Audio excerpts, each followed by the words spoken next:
All passengers and the pilot, should I be concerned my demon is on email? Better question to you, dear friend.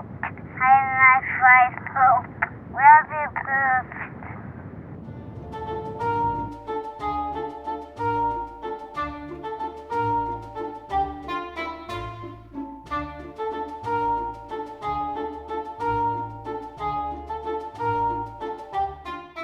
And welcome to Piloting the Pilots, the podcast where two ambivalent TV viewers watch television pilots and let you know which shows soar to the highest heights of small screen or crash and burn. My name is Erin. With me, as always, is my Patronus Cameron. How are you doing today, honey? What's up, demon? Yeah, I don't like being called that. What's up, angel? No, not that either. What's up? Nice. Yeah, I like the choices there. Kind of puttered out there. How are you doing today on this very special day? What's so special about it? Do you want to know what's so special about it? Yes. Today is our 100th episode. No, it is not. If you combined Magnum Shiro, we did. Oh, wow. We did 46 episodes. Of We've Magnum, done this 100 times. Wow. 100 times. So I just want to take a quick moment right at the top. Yeah. And thank everyone for listening for this absurd amount of time. Thank you very much to everyone who listens. We couldn't do it without you, and we wouldn't do it without you. Really I mean, what would be the point? We could just talk about these things on our own, but we don't. Which we do anyway. Yeah, exactly. Yeah. So, but yeah, we appreciate you, and we appreciate all the kind things you guys say, and all that cool stuff. So thank you very much to you today. Thank you very much. Thank you very much. I hope you have a lovely day. So, anyway. The end. Out of that. Excellent 100th episode, honey. Way to wrap it up. We're done.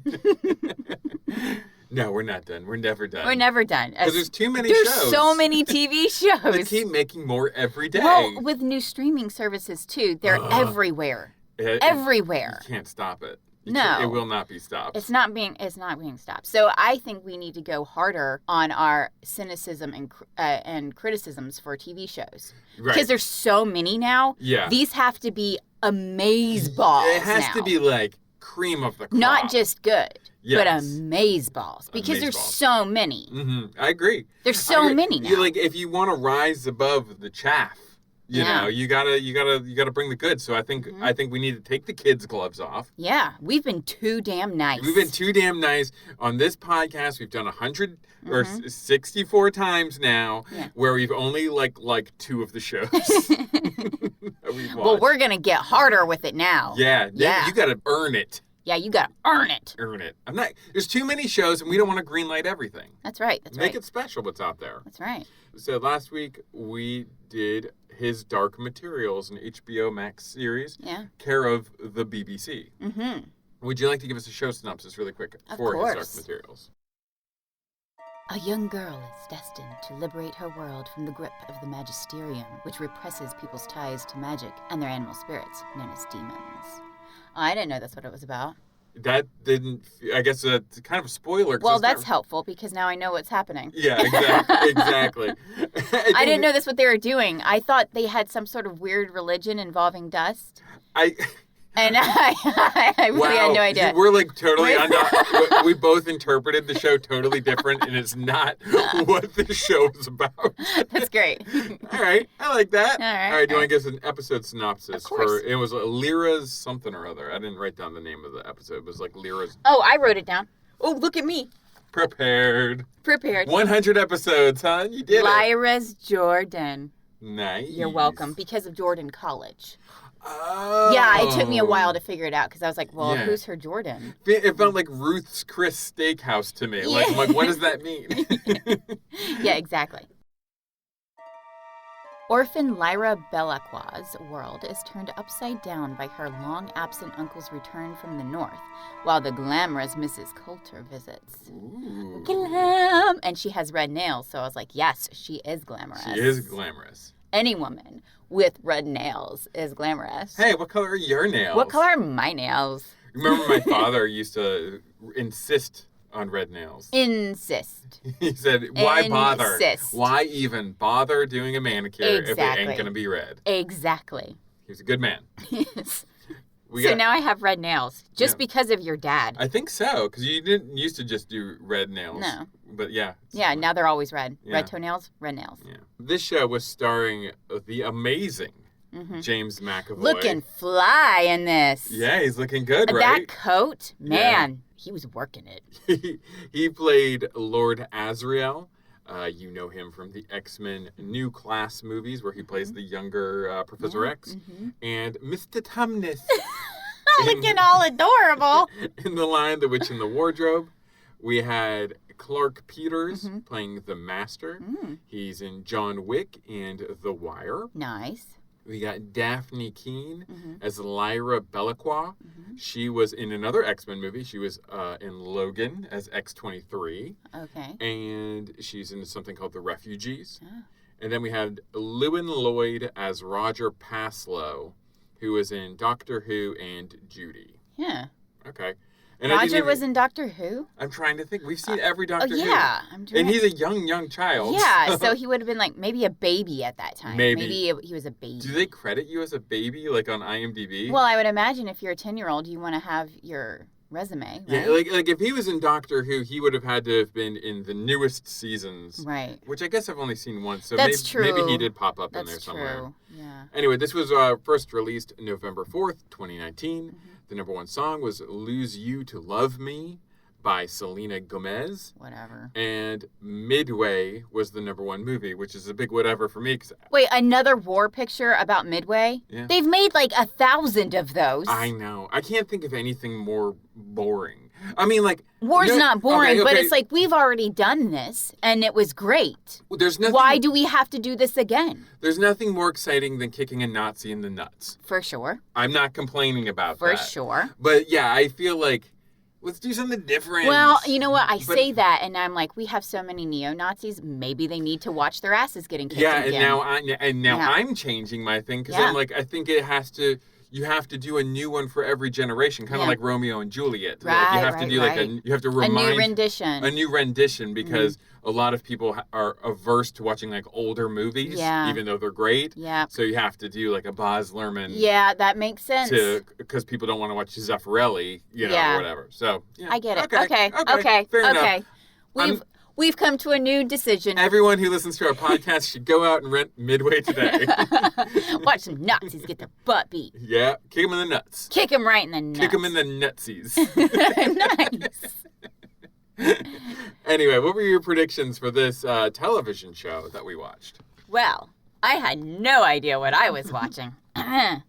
A young adult man will discover the magical properties of materials and become a dark sorcerer who is hell-bent on saving the world. Wow. Yeah, it was way off. So you had no recollection of seeing this movie years ago. We rented it together. Yeah, nope, sorry. Yes. I mean, it must have been when it first came out on DVD. We've seen it once. So basically, I said, I've seen this movie years ago, so I feel like I should have a better handle on it. Right. I know it's about kids and animals are their souls, which I was kind of right, kind of wrong on, or something, I said. And an evil woman is trying to steal their souls, which is to say they're animals. Yeah, I have no idea what's happening. I remember Daniel Craig played the James McAvoy character. Lord Azrael. Yes. Nicole Kidman was... the glamour Miss Coulter. Miss Coulter. Yeah. And Ian McKellen was the voice of the polar bear. The polar bear. I remember a polar bear. And what's his name? Sam Elliott, I think, plays what will eventually be the Lin-Manuel Miranda character. Okay. I'm a little bit hesitant about Lin-Manuel showing up in this. Love him. I know you do. But... Oh, no. But... I'm a little hesitant. Okay. If you follow him, you know why, probably. So, but yeah, and I will say, like, a lot of the reviews for this show, there's a lot of arguments based on, like, a lot of people thought the casting of the movie was perfect with, like, Nicole Kidman and didn't like the casting of this show. Well, I obviously don't remember the movie. But I really liked the cast in this. I had zero problem with the cast. I thought they were pretty great. And like I said, James McAvoy was fly as shit. He was looking really good. You made your I'm just saying, that coat looked amazing on him. Was it his coat? Or was it the man in the coat? No, it was the coat. Because I've seen the man in the coat in other movies. Right. And I haven't been like, whoa, he's fly. Not even his tumness. Well, maybe a little bit his tumness. Okay. Gotta have a little furry in there. This week, we were going to do some facts. Mm-hmm. You know, I had a really busy day yesterday, guys. Yeah. I was really stressed out. And I was like, I'm going to get some facts together because I got to get them ready for the podcast. Yeah. And then as we were watching this show, you're like, let's throw away those facts and do something different. You're welcome. So we're going to do something different. But I think your idea is good. Right. So originally, well, we're going to see how this goes. We might have to do it 2 ways. Originally, you were like, well, we should do a Patronus. Okay, well, we should explain the show a little bit to understand why we're doing this. Yeah. Apparently in this world, it's just like a mirror dimension of Earth. Alternate universe with magic. There you go. That's all they need to know. Alternate universe with magic. Mm-hmm. When you're a child, you're assigned a soul.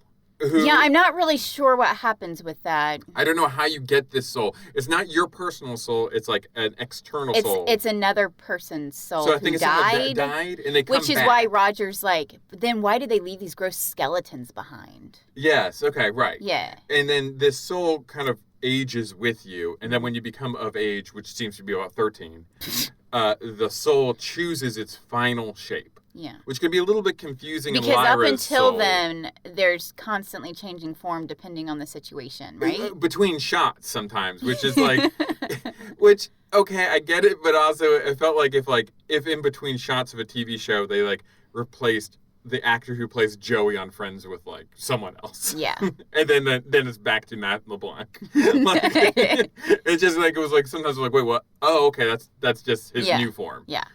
Oh, it's a moth now. Okay. Yeah, okay. yeah. It just, I mean, you start, as the show progresses, it gets it. So, anyway. And I guess whenever its final form is some kind of reflection upon you, much like a Patronus. Yes. That was another complaint I saw a lot in the reviews. Okay. Where a lot of people were accusing this show of ripping off Harry Potter. But this show came first. But this show is 20 years old. In book form. Yeah, in book form. The books actually came out before Harry Potter. It's turning out that like J.K. Rowling actually ripped off a lot of people. Well, of course she did. But then again, there's parallel thinking, so I don't know. She did her thing. He did his thing. It's everybody's ripped off Tolkien at some point in time. Everybody's doing their thing. Yeah. And you take what you like from different things and you put it together and you make your own world. And that's what it is. And that's what it is. That's what creating is all about. So I'm not gonna. But anyway, you had the suggestion we should do a Patronus quiz. Mm-hmm. And then I was like, oh, I bet they have a Dark Materials quiz, which they do. Which they do. So let's do it. So how should we do this? Are we going to do it simultaneously, or should one of us do it? One at a time, I would think, right? Sure. Depending on how long this thing is. You might catch a little bit of sound on here. Well, I can mute it. Miss Coulter's cocktail party is this screen. Okay, question 1 for me. I guess I'll go first. Okay. You arrive uninvited to a glamorous party in London. Everyone who is anyone is there. But how will you get in? Blag it through the main entrance or sneak through the back door? Blag it in, baby. Why sneak? Okay. You smooth talker. You're surrounded by actors, politicians, academics, and explorers, and there's one thing on everyone's lips. News of a precious material called sky iron. Okay. But how will you find out more? Eavesdrop on the chatter or muscle in and steer the conversation? Well, let's see here. Okay, so I need to listen into the conversation. Okay. So, I'm going to just join the conversation because eavesdropping looks like a weirdo. Yeah. All right. Hold on just a second. I wonder if I should do this. You should do it at the same time. I should be doing this with you. So let me... Okay. You get caught up. I'll stop on question 3. Okay. Okay, here we are. I am in Mrs. Coulter's cocktail party. Okay. Anyone's there. Yeah. But how will I get in? Blag it through the main entrance or sneaking through the back door? I'll sneak in. Of course you will. I'm a total ninja. Hey, you got a different question. Yeah, because I did something different. Oh, okay. The party's in full swing and everyone's talking about this mysterious material called sky iron. Sky iron. But how will you discover more about it? Have a sneaky rummage around the flat or strike up a conversation with some famous explorers? I'm going to start chatting because there's no guarantee I'm going to find anything. Exactly. But, like, why would you have something written down? And if I get caught, I'm going to get thrown out. So I'm going to start chatting. Exactly. Okay, next question. Okay. You're the life and soul of the party. Yeah. But how will you use your newfound popularity? Further an illustrious career at home or seek adventures abroad?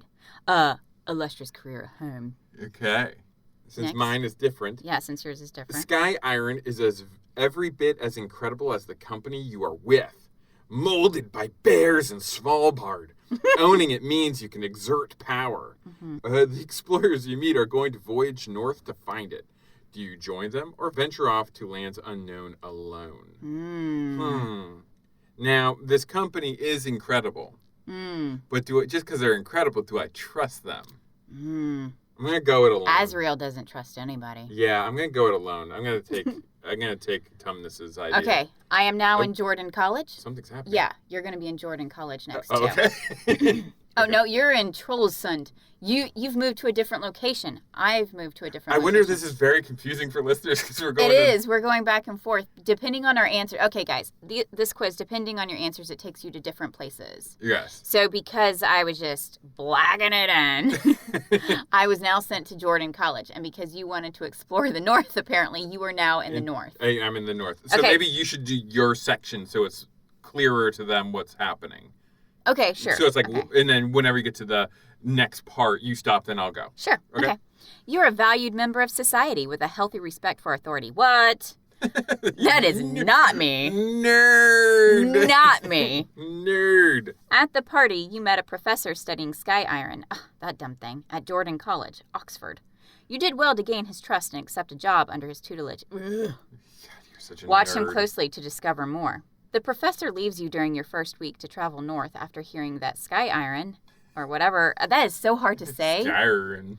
allows you to wield power over ferocious bears. Sweet. Nice. But what is he up to? Do you stay put and discreetly investigate or make plans to follow from a distance? Follow, baby. Yeah, why wouldn't you? Yeah. While secretly planning to follow your boss, you're caught red-handed. Do you tell them you're just curious and concerned or admit you want to get your hands on the sky iron? I want the f***ing sky iron. You could rule the world I can rule bears with that. Yeah. What do you want with sky iron? Are you Rule bears. Are you simply worried it may fall into the wrong hands, or do you plan to use it to fulfill your own nefarious ambitions? I want to control bears. So nefarious ambitions. Okay. You were racing your boss to get to the sky iron first. Now you know where it is. Do you sell the information and call it quits, or gamble on a greater fortune, go all the way? Go all the way! I want to rule bears! Money holds no interest! A bear army or nothing else. A bear else. army or nothing. Your decisions have led you here. Okay, I'm on to my next section. Your turn, honey. So now I'm in like Trollsvard or some bullcrap. Oh, this gives me my demon. Oh, do you know what it is? Yeah. Okay. At the party, you heard that sky iron allows you to exert power over ferocious bears. Yeah. You chartered a zeppelin and went north to the port of Trollsund. Now, all you need are supplies and a crew to track down the precious metal. We're going to get the same thing, aren't we? Just going in a roundabout way. You need to hire muscle for your team as the north is treacherous. For sure. You hear of a prisoner who fits the bill, but in freeing them, you could put the people of Trollsund in danger. Oof. Do you free the prisoner anyway or find another way to strengthen your crew? Now, how He's a rapist, honey. What are you going to do? Oh, find another way. There you go. Thanks. The townsfolk of Trollsund are suspicious of newcomers, and you have no muscle to deal with their hostility. You are running out of options. In desperation, do you turn to other outsiders in the town or hire a guide to help you win the trust of the locals? I would hire a guide. For sure. We need to get in with the Trollsund people. From your travels around the world, you know money talks, and you are soon able to hire a guide. They have plenty of contacts, but you're unsure if you can trust them. Do you stride out determined with your guide regardless, or do you cut loose and go it alone? Up to the north, not knowing the terrain? Ooh. Well, he sounds sort of mercenary to me. I think as long as I'm paying him, I have his loyalty. But now, does he follow that like Merc code where like even if someone offers him more money, he stays with me because I hired him first? I don't know. I should go it alone. Okay. Like half my answers have been go alone. Oh. Okay. What are you? Okay, you ready? Are you a bear? No, I'm not a bear. What do you got? Your demon is a gray wolf. Oh, you are so happy. You are self-motivated and ambitious. This is true. Once you have an idea in your head, there's little that can stop you on your road to success. This is true. That's also true. You don't let yourself get pushed around. This is true. Mm-hmm. And you won't stop until you've achieved your goals. This is very true. All right, so you got a wolf demon. I got a wolf demon, a gray wolf demon. Okay. Yeah. Mine demon is a pine marten. A what? What is that? Can I see the picture? It looks like a weasel. Oh, it's a weasel. It's okay. kind of It's like a ferret? It's kind of like hers. That is so like you. Well, maybe we should find out why. Okay. You're a horrible person.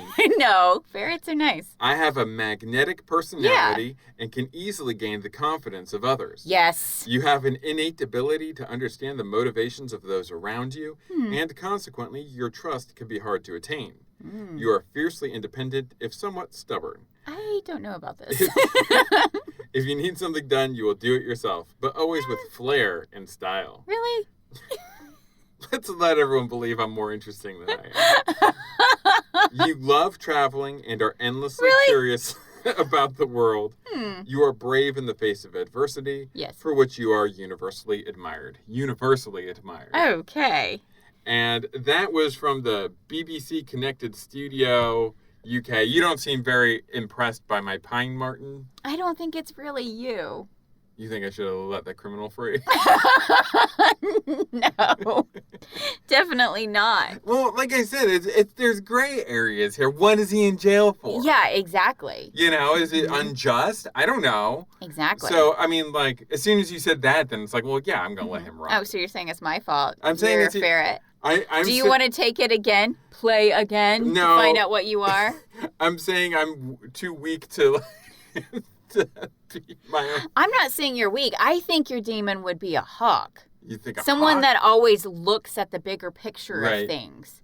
You know, sees the world as a whole rather than just focusing on one thing. That kind of makes sense. Like, this sort of seems sort of okay. Yours is, like, spot on. Yeah, mine's spot on. I think there is bits of this that sound like me, but there are other bits that don't really at all. Yeah, exactly. So now I'm stuck with this dumb Because weasel. you definitely have a magnetic personality and you make friends easily, so you gain the confidence of others easily. Right. Yeah. I don't know if I'm fiercely independent, though. No, you're not. Although I did say go it alone. But my options were to go with a possible criminal or go by myself.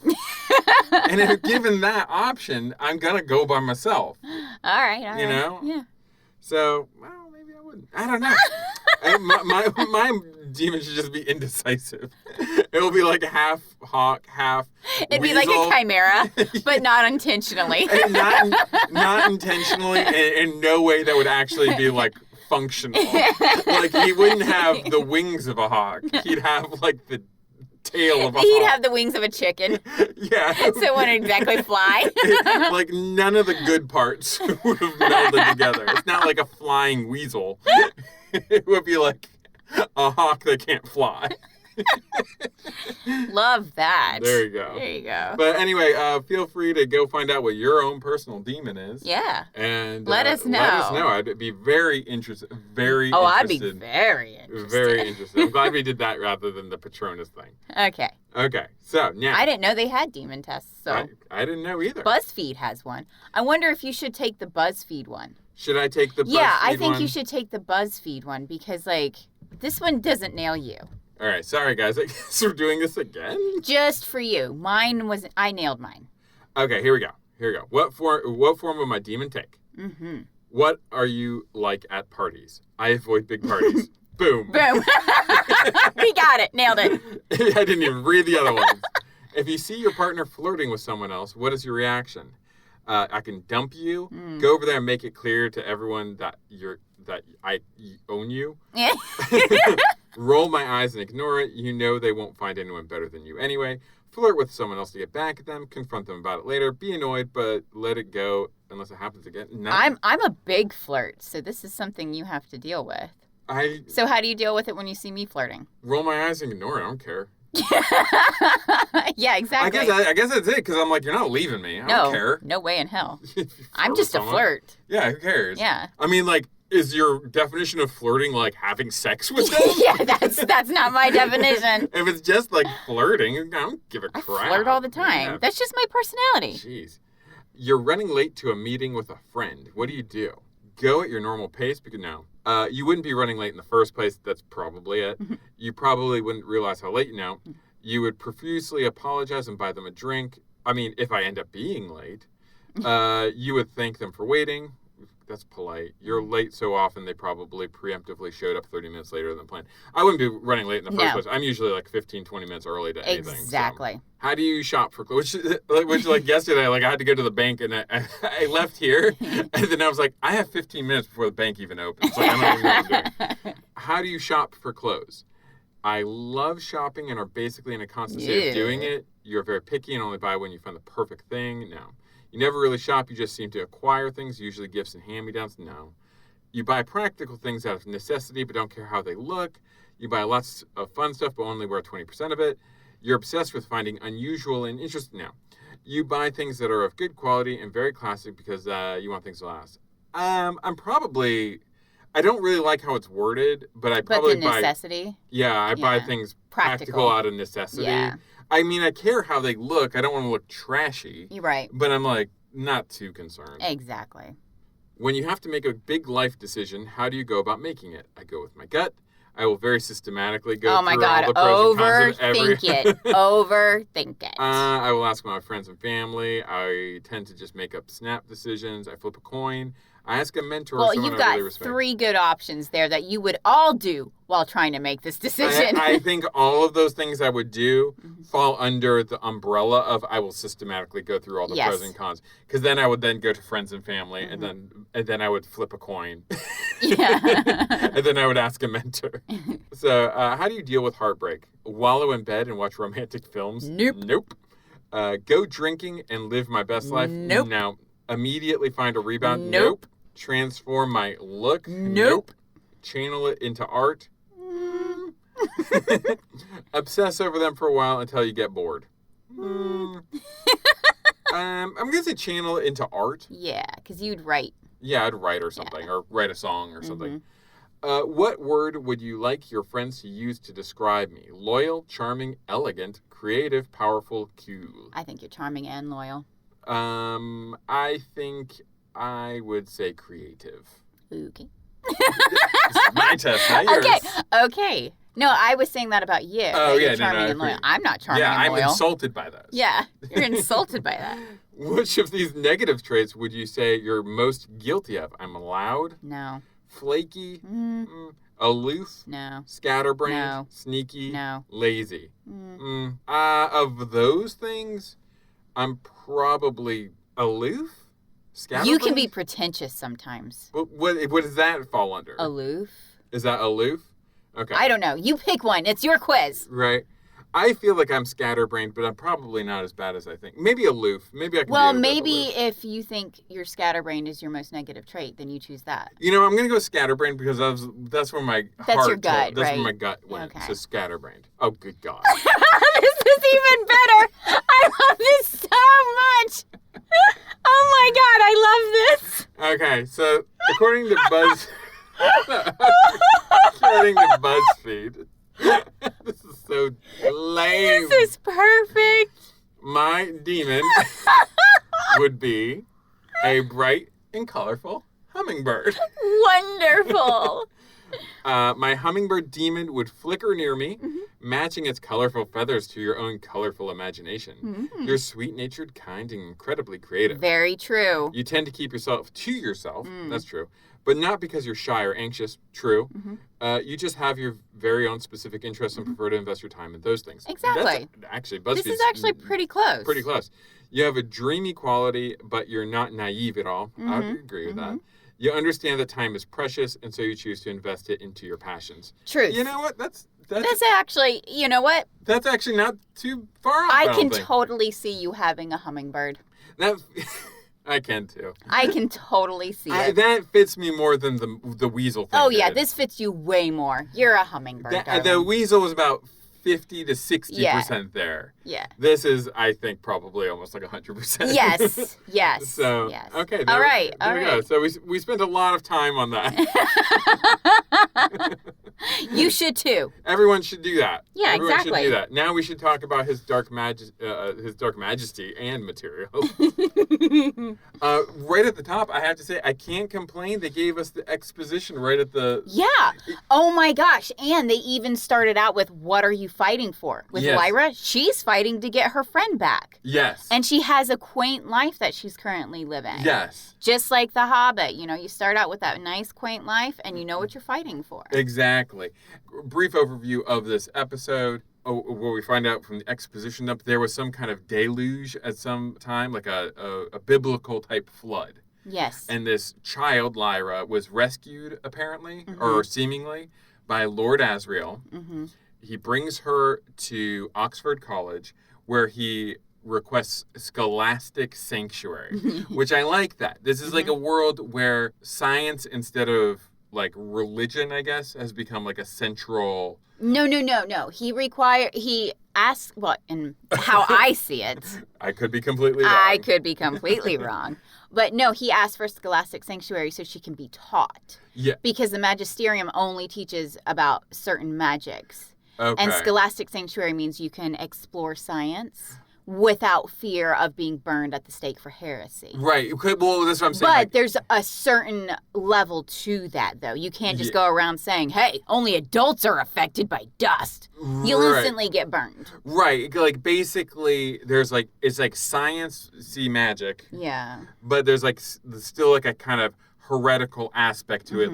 Like if you were to study religion, but they were like, but there's certain aspects of religion you can't touch. Yeah. Like this is like that, but kind of with more... Oh, so if you're like a Jedi and you want to look at the dark side of things. Yes, exactly like that. Like that's basically what Lord Asriel seems to be doing. Yeah. He's looking into this thing called the dust, which is seems to be a mirror into like maybe a parallel world or like a unseen world. I think you can turn into dust in order to go through these worlds. Oh, No, wait. If you have too much dust, you clog it up, so you have to be a child in order to go through all these worlds, because there's no dust on children. Right, yes. There's something to do with that. So maybe that's what I gathered. Anyway, she's been raised in Oxford for 12 years. She's getting tutored. So is that why Roger is her best friend? Roger is like a scullery child. Yeah. He's now, how come he's not being taught like her? Because he wasn't given sanctuary by Lord Asriel. Oh, okay. Because Lord Asriel, using his influence, was able to get special dispensation Roger for is her. an actual orphan. That they just took in. As for help in the kitchen. Okay, so I guess the like Catholic version of that would be Roger's an orphan that's being taken care of by the church. Yes. She's an orphan who's being raised to become a nun, basically, or something like that. Yeah, or like with like a... I don't know. Like she's not like that metaphor doesn't really work. You don't think so? No. Okay, because she's not a nun, but I mean like more specialized. I suppose. Okay. And I should say, like, one of the things about this book series and movies that I know that was controversial is that it is explicitly an atheistic fantasy world. Okay, so in the 90s, that was like a big, weird thing that people did not approve of. Okay. Which I don't really understand, because aren't all fantasy worlds inherently, they're not Christian. This is true. Or Judeo-Christian or whatever, or any sort of religion. They're usually their own thing. Yeah. So it's like, I can have like a world of like a pantheon of gods, and that's okay. But to have like a world where there is no gods. That's not okay. That's not okay. Religious types. Yeah. So I know there was a lot of controversy surrounding this book because of that. So anyway, so the kids are like raised there. She's friends with him. We get a little bit of exposition in what the demons are, which we said are like the souls of people who attach themselves to children. And her uncle, Lord Asriel, has come back from an expedition up north. He has the head of someone in a big block of ice. Apparently, you're not really supposed to go up north. Apparently, you're supposed to ignore all that. Yeah. And the heads of his school are trying to murder him. Yeah. For this knowledge. So it's a very... That way they keep their special sanctuary, their scholastic sanctuary. Otherwise, the magisterium will be like, you're abusing that power. Right. And they'll burn them at the stake. Yeah, it's like I said, it's kind of like if science... Like I said, it's like... It's knowledge is power, like trying to keep people ignorant in order to retain power is the way I kind of viewed it. Like, there's certain information we don't want the general people to know about. Right. So we are going to suppress this. Mm-hmm. Lord Asriel, James McAvoy, is trying to expose this. Right. And it could just cause problems. Yeah. And then in the background of all this, there is a child who was kidnapped by a very creepy fox. Oh my God, so creepy. People think it's the Gobblers. Yeah. Yes. At the end of the episode, a glamorous woman named Mrs. Coulter shows up. And she's clearly evil. Yes.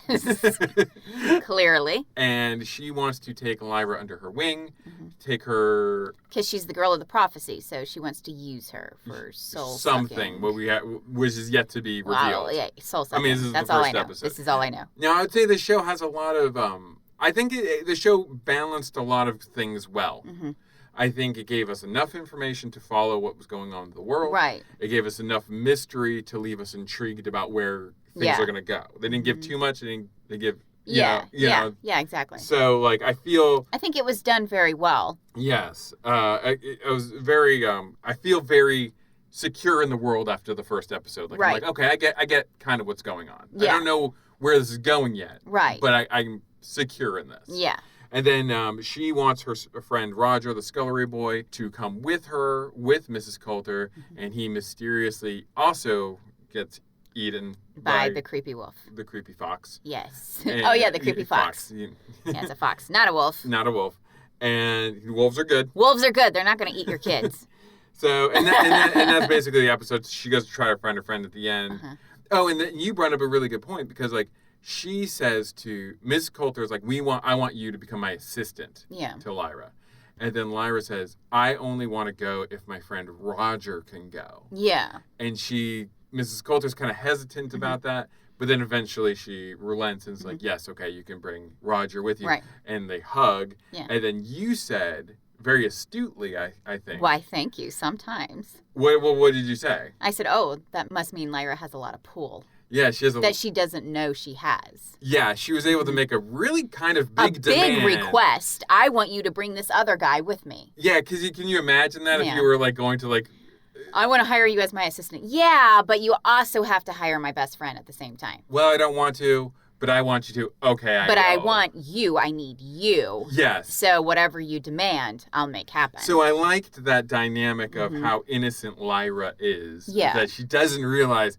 She is, like, a very central, like, powerful individual. Exactly. And they kind of make reference to this throughout the episode.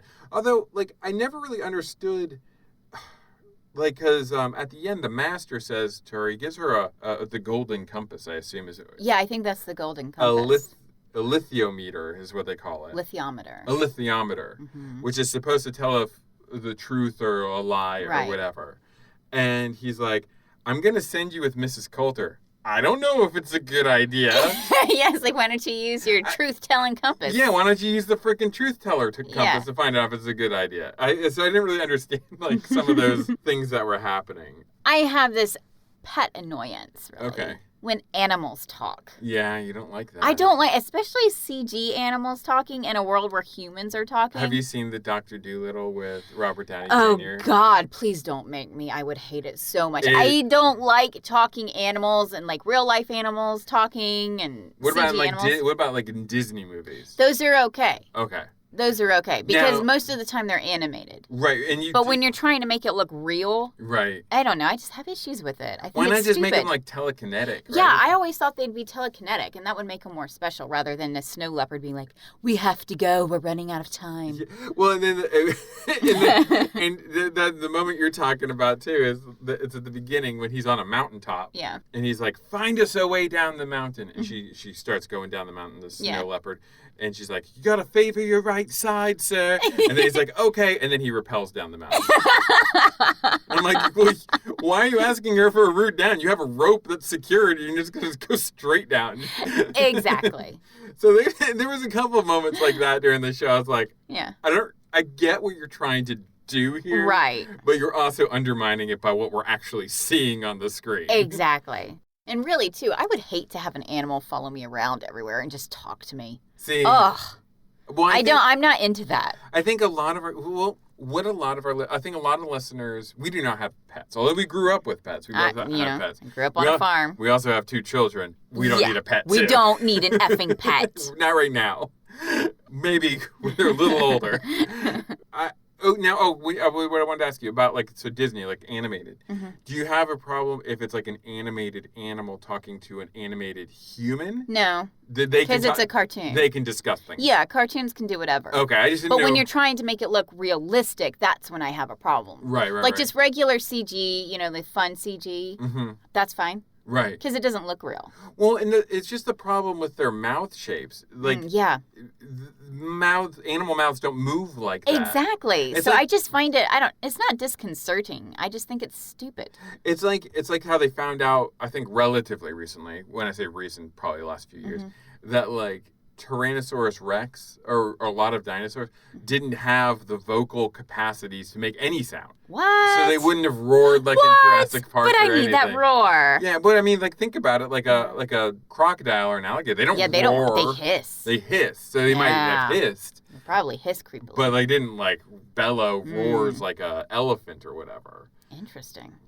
So we cut to, 12 years later, Lyra's at this school. She's learning. She's vandalizing her desk by writing her name, which triggered a memory for me when I was in middle school and my friend wrote my name. My friend wrote my name on his desk because it was like history, and we had class at different times, but we sat in the same desk. Oh, no. And it said hi Cameron or something like that.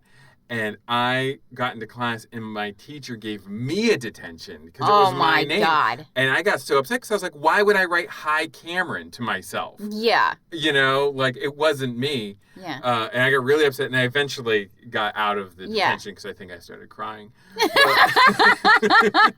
And you had these cute little dimples, and the teacher was like, oh, what a pathetic boy. This is so sad. So I think my friend may have gotten in trouble, though, now that I think about it. Oh, no. But I mean, don't write my name on a fucking desk, man. That's true. Got me in trouble. Yeah. Take your own. But anyway, she's doing this. Her uncle comes in, and then she wants to sneak out of class, and the librarian's demon is a lizard. Yes.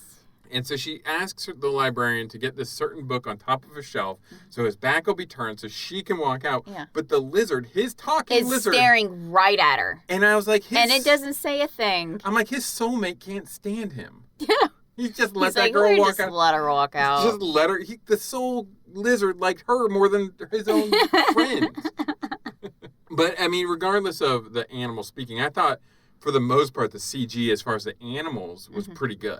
Yeah, except for the snow leopard tail. You had a big problem with the snow leopard. I had a big problem because we recently watched a documentary on snow leopards. Yes, we did. Snow leopards have enormously long tails in order to help them navigate throughout the cliffs and snow. Yeah. To keep them balanced from making 20-foot jumps and whatnot. Yeah. And so to see a snow leopard with a normal leopard tail that was just fuzzier than usual. Yeah.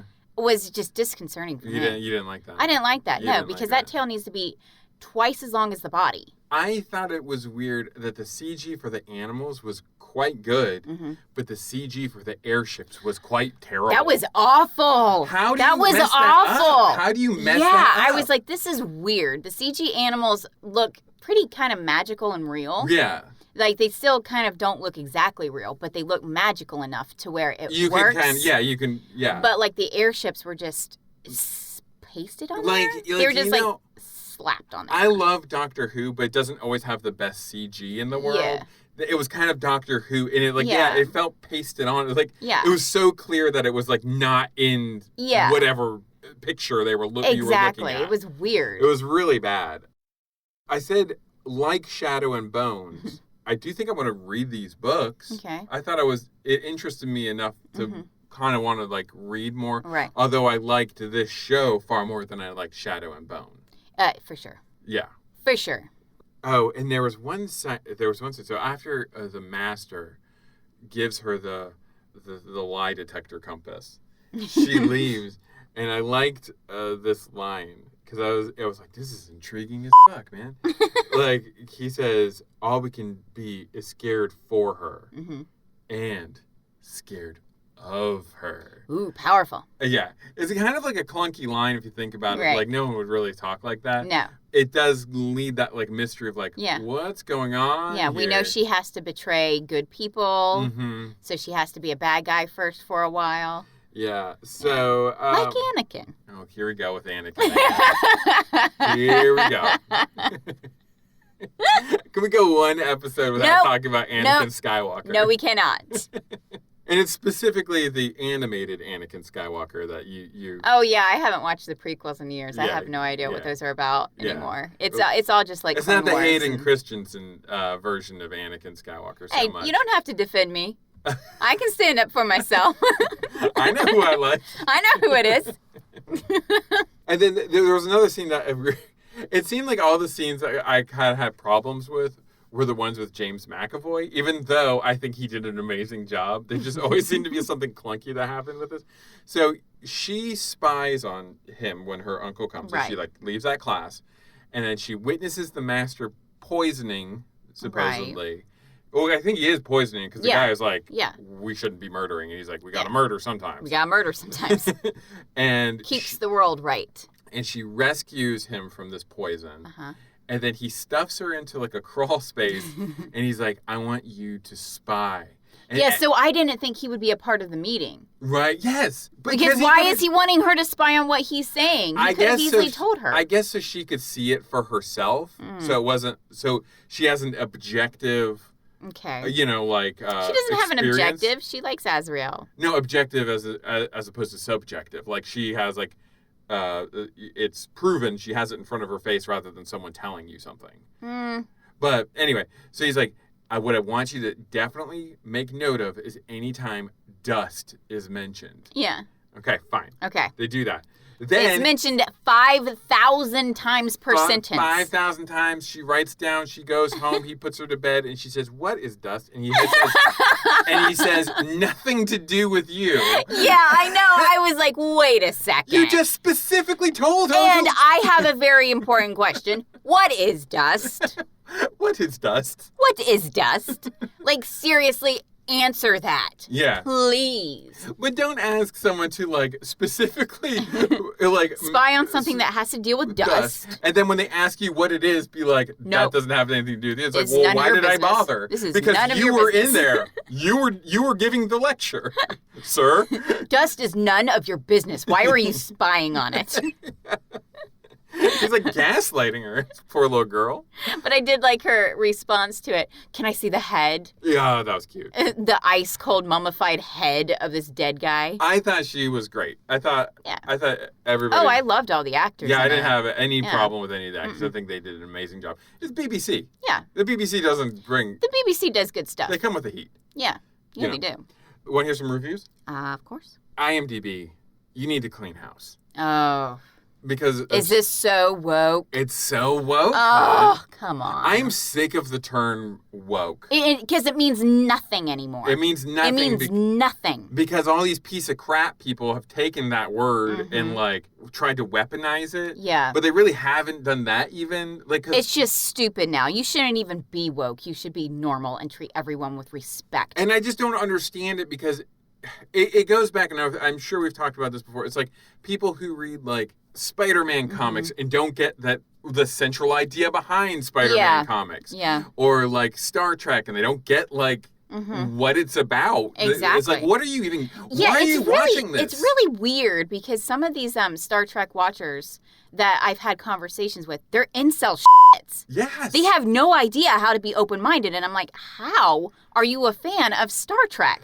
When all it is, before all of the sexism. Right. Well, when most of it is about treating people with respect and kindness and equality. Inclusivity. Yeah, being inclusive. But yet these people are like, no. Yeah. I just need my Twi'lek sex slave. Yeah, exactly. I know that's a Star Wars thing, but you get my point. Yeah. It's same thing. Mm-hmm. Or like the people who are like fucking racist Nazis who are like, oh my God, Rage Against the Machine is against like Nazis? It's like, have you not been listening to the lyrics, Yeah, sir? Do you not understand what you're watching? Whatever he was saying was angry, so I just figured it was me being angry. Oh my God. It's like, I think what's amazing about our current world right now, and I think this show is a good reflection of our world in terms of like what its themes are. It's so interesting to see, not to use, I'm kind of using the word woke in the way it's supposed to be meant, but people opening their eyes to like, oh my God, that thing that I loved, that's not supporting Nazism. You know, like, you mean, oh, Star Trek isn't about shunning people? No, it's not. Actually, it's not. It's not. Really, it's like, I don't know how badly you are at watching things. Yeah. Like, how can you do this? Yeah. But anyway, these people were complaining about its wokeness. I try to keep most of those out of here. If you want, like... So what's woke about it? I don't even know, because did you read the books? Was the books about... Was, like, everybody described as being white, blonde-haired, blue-eyed people? Like, yeah, was that it? Yeah, because I read something the other day that was talking about it when you're writing a book about, like, a person of color. If you are making a point of pointing out the color of their skin, but then, like, say your main character, you don't, then you're centering whiteness as the norm, rather this is other. Yeah. So really, in your books, you really don't even need to, unless it's, like, specific to something. Well, yeah, keep it blank so that everybody can read it and put themselves in that character's shoes. You want to put yourself into it, or however you want to do that. So, except his Dark Materials was clearly written for young girls. You know, that's not being woke. That's just marketing toward that. Yeah. And yeah, I guess that's where they're being like, oh, it's so woke. Why? Because it's a little girl as a main hero? The other thing that I really had a problem with a lot of these negative comments was, yo, motherfuckers. If you want to say the acting on a show is not good, that's fine. If you want to say the acting was subpar, I didn't really appreciate it. What I do have a problem with... Were they attacking kids? Do not attack preteens for their acting by name. Do not be like, this person sucks at acting when that person is 12 years old. Yeah, exactly. Go fuck yourself. For sure. Again. For sure, because of what happened to Jake Lloyd. Let's go back to Anakin for a second. That poor kid has been ruined. Yeah, he was ruined due to you fucking bullies. Yeah. It's bullies. Bullies! Star Wars bullies! And do you not understand what you're watching, you little It's like he's 10 years old. He's only doing what he's being told to do. Exactly. So don't attack children. And don't attack really anyone. Like, because I feel bad for... I don't know. I'm attacking bullies right now. Well, I mean, like... They destroyed his life. These so-called Star Wars fans. Well, in Ahmed Best, Jar Jar Binks, they destroyed his life. He was suicidal because these motherfuckers feel so goddamn precious about their stupid space magic movie that they have to hurt real-life people. And they don't even see that they're being the Empire right now. Yeah, exactly. So they don't even get it. That's the problem that we were talking about just now. It's like, do you not know what you're watching? Yes.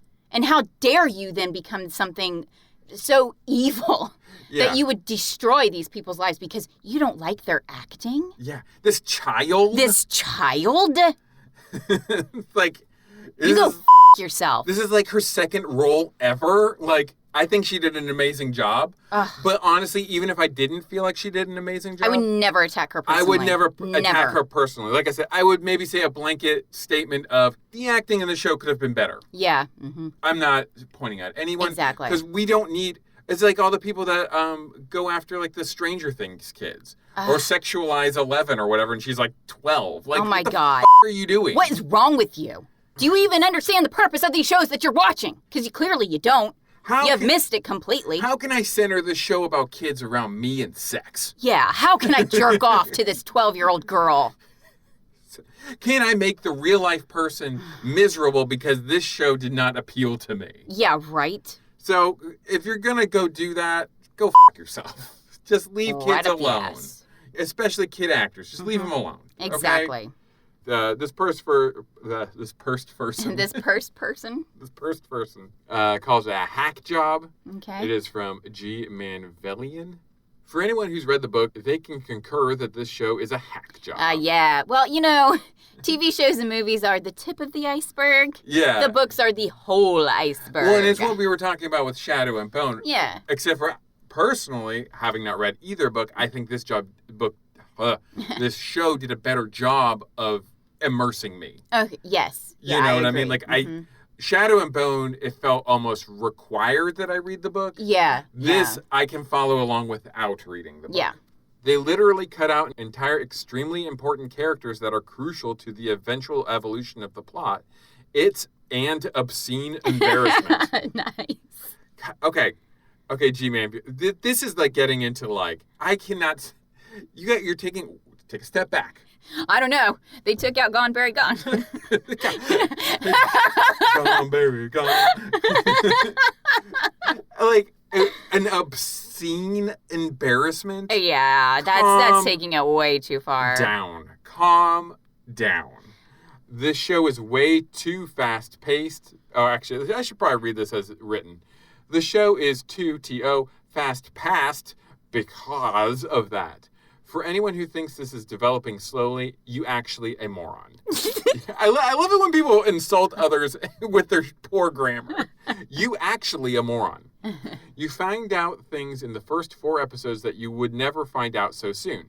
This show is produced with their instant gratification foot forward, a clear sign of stupidity. They tell you things way too directly, leaving nothing to the imagination. They spoil their own plot. Also, they have taken massive liberties with the plot and certain characters I won't mention. Certain things that never happened in the book happen in the show, and vice versa. Or vice versa. Vice versa. I like using my Visa card when I'm talking to people. Exactly. It's vice versa, baby. It's quite unfortunate how certain events or certain elements that don't even come up until the end of the book or their other 2 books of the trilogy or in the first few episodes of this movie, these people are absolute morons. Well, you might want to check yourself. Before you wreck yourself. Yeah. Inauthenticity. This series reeks of it. The cast they chose don't match the actual characters themselves. The reason their acting looks so bad is because they are not meant for these roles. They are nothing like the Orridge Brothers Al characters in the book. What?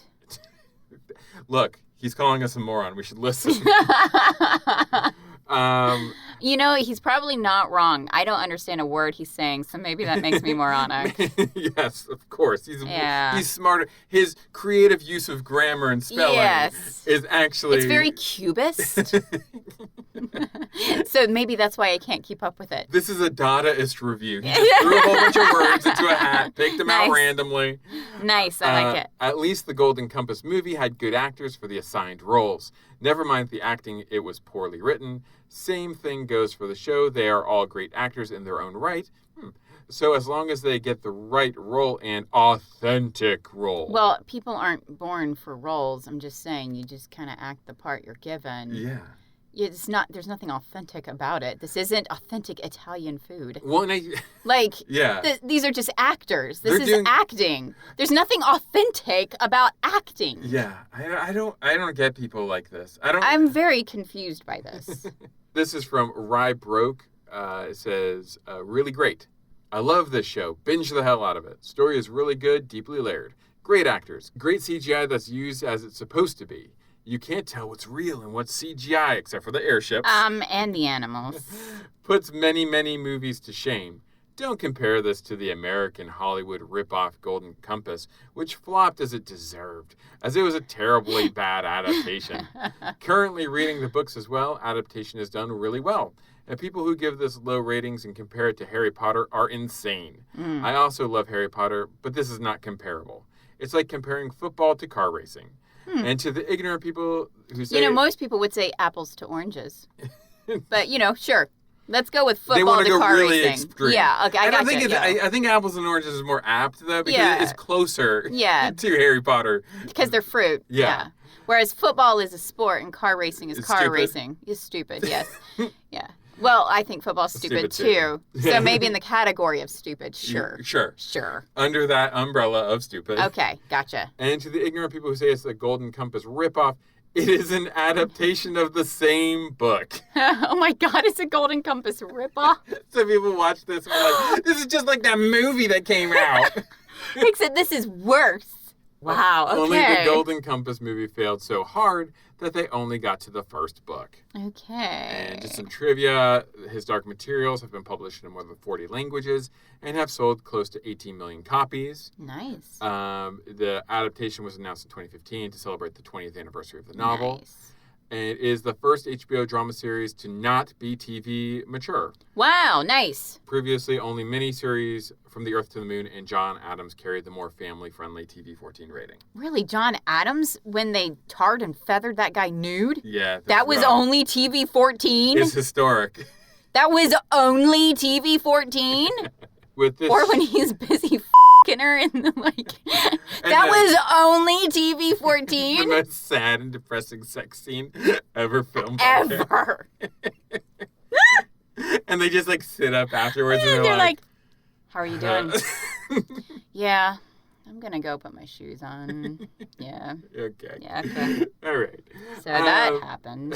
So that happened. I've been waiting a long time for that. Well, All right. Would you green light or not this show? What do you think? Yeah, I'd green light it. Do you like it? Yeah, I thought it was pretty good. I'm not going to keep watching it. You don't think so? No, I'm not really in that kind of mood or phase. Maybe in the future? I've been out of magic for a while. Right. So I'm not sure that's even a genre I'm interested in anymore.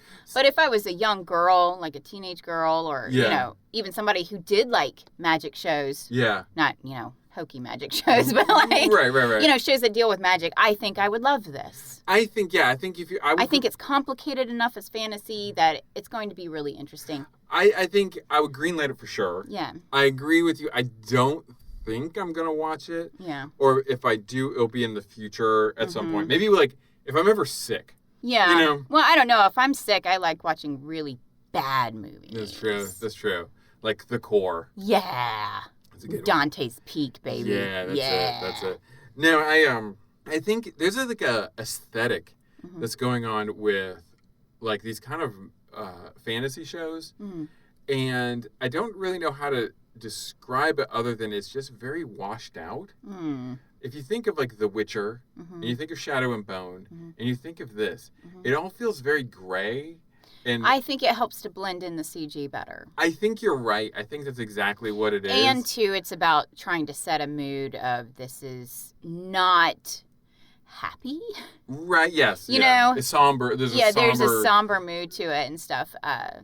Much like the world, I think it represents, us, reality. Yeah, I hear. So we're not going to see brights or pastels for a while. I hear that, and I think I didn't really watch Game of Thrones. I think I watched the first season of it, maybe the first two.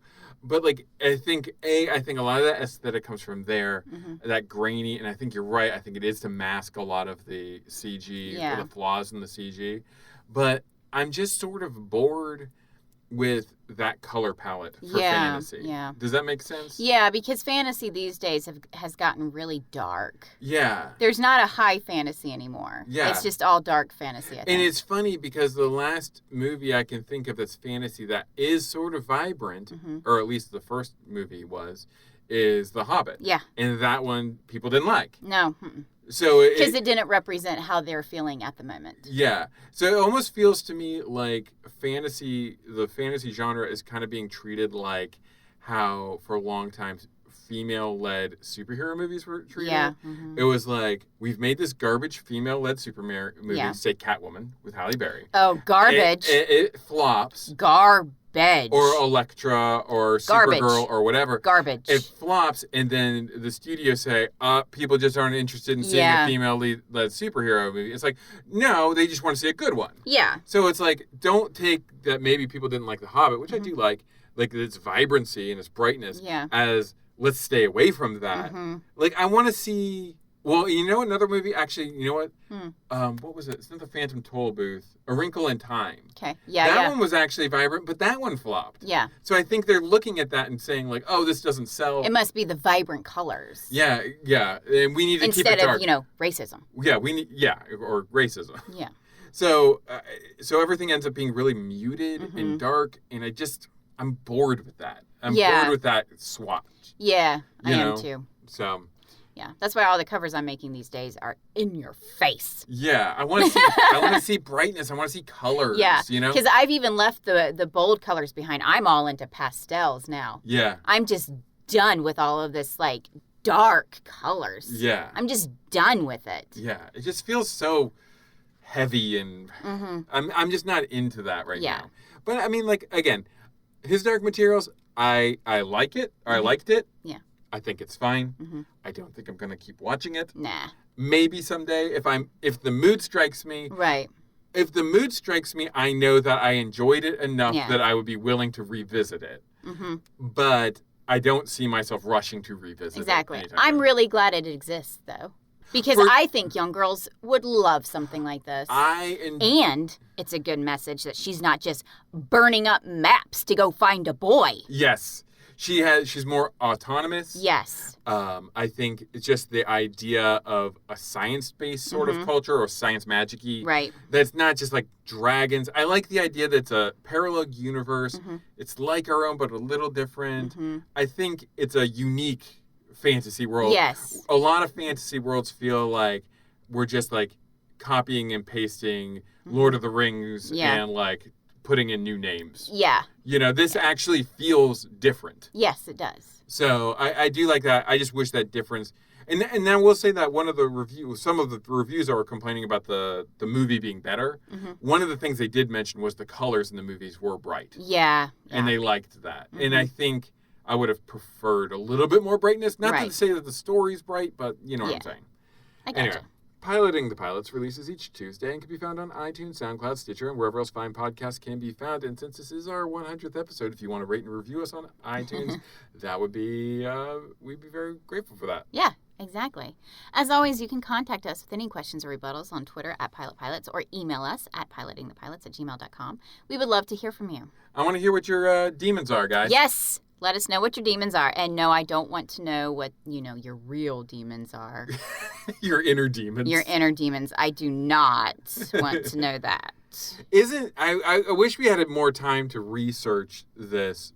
Because isn't Azrael, isn't that name... A demon name? Historically a demon name? Yeah, but I think he's trying to... Well, I don't know what happened. So I don't know. Maybe he is a bad guy. He's a bad guy. For, bringing heresy. Yeah, I don't know. Maybe he is a bad guy. Yeah. Maybe that's the whole point of this. Don't question the church. Who knows? I haven't read the books. I don't know. I don't know. That would be great, though. I mean, that kind of propaganda.